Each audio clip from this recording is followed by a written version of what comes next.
week will be. Hi students, this is Ms. Estrada, and I'm going to go into week 8 folder on what to anticipate and what is there to expect whenever you go into the class. As you notice, I canceled class this morning due to an unforeseen circumstance, but I will be in class on Thursday to recap this. So if we did not have class today, which we didn't, I will always recap on Thursday. Those of you that are online, please make sure that you follow all the instructions accordingly. But those of you that can be in class, this helps out a lot. So I'm in the Hill College Schoology course, and I want us to go over the 3 things that I will have right here, okay? So the first thing that we're gonna go into is, this is week 8, which for a lot of people is midterm week. And so for myself, I was thinking, what would the class do as opposed to an assignment for the midterm grade? So aside from our first narrative that we've been working on with topic sentences, summary sentences, and everything that you did last week, this is what we're going to do. For this week, I want us to open up these 3 things in order. I will always do it in order that I would present it in class. So if we were in class, this is what I would be doing. So I'm clicking on mini argumentative essay instructions, okay? Just like I did before in class, I will go through what to expect and what to become of it. So this week or on Thursday or whenever you see this is the depths of what your midterm assignment is. It's an essay number 2, which is an argumentative essay. This is the description for it. For this assignment, you will write an argumentative thesis-driven essay in which you support and examine a claim, examine all points to it, or develop a opposing side or bring awareness to your topic. And I'll go into detail a little bit about what an argumentative essay is.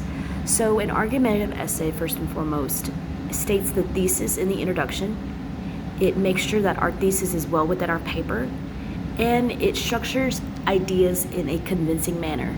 So it means that in an argumentative essay, you will always take a stand to a topic, a yes or no stand, so to speak, and you stay on that stand and look at different points of view from the paper.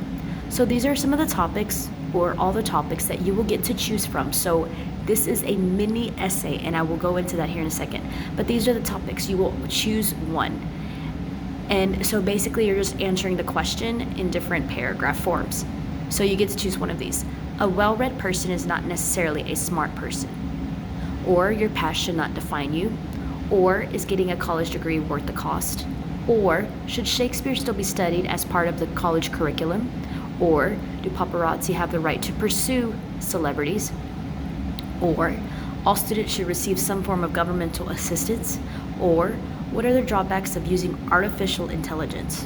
Or genetic engineering can help in the creation of designer babies.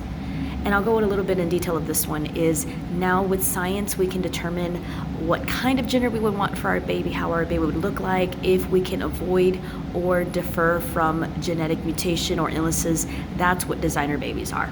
Social media is making humans feel lonely, or immigration policies are unfair to US citizens, or should athletes be allowed to use steroids, or distribution of music should be free, or technology has created an idle society, or is internet censorship necessary? So basically for this mini assignment this week going into the next week, and I'll go into a little bit more of details and deadlines and stuff, is you're basically going to pick one of these topics, and I want you to create a stand to it, which means that you're basically reading it, giving me your yes or no answer, and giving me different sides to that answer. And I'm about to explain it here in a second. So let me go down and consider this more. The objective of this argument or mini paper is that you're going to state your argument or main focus. You're going to give a fair representation of any alternative approach or any side that we could consider. And the paper should be well written, which means that as I'm in class or during online meetings and such, we'll be able to look at spelling errors and stuff like that. Principal structures. You must be able to cover the topic of the paper. You must have a central idea and must be organized so that every part contributes something to the central idea. Remember our pie chart exercise. Any section should always relay itself back to the section of the middle. So the purpose and outcome of this assignment is to break down and analyze a central argument, revise and edit as we should, and provide effective feedback through peer review workshops. So this is the requirements. It's going to be Times New Roman size 12. We're going to have proper indented paragraphs, and you're going to be double spaced, which means that it's not single spaced as you're writing it, double spaced, and 1-inch margins. And this is a mini paper, which means that as you're double spacing and writing out paragraphs, I want a mini paper, which is 1 full page and a half or 2 full pages. So if you're writing a full page paper and you tend to write lengthier or bigger paragraphs, you could easily fit 4 to 5 paragraphs on a page and a half. So this is a mini essay. As long as it has an introduction, 1 or 2 body paragraphs, and a conclusion within that requirement of 1 full page and a half or 1 page to 2 full pages, that will be perfect for me.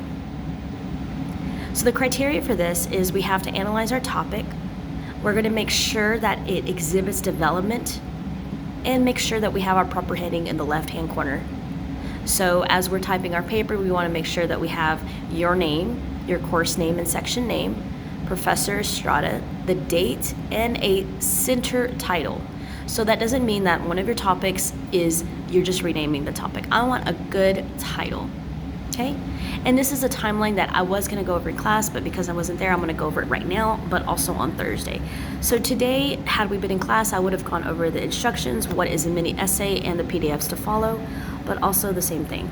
I'm gonna do this on Thursday, so those of you that can be in class, come to class, and if not, we will go over this as a video.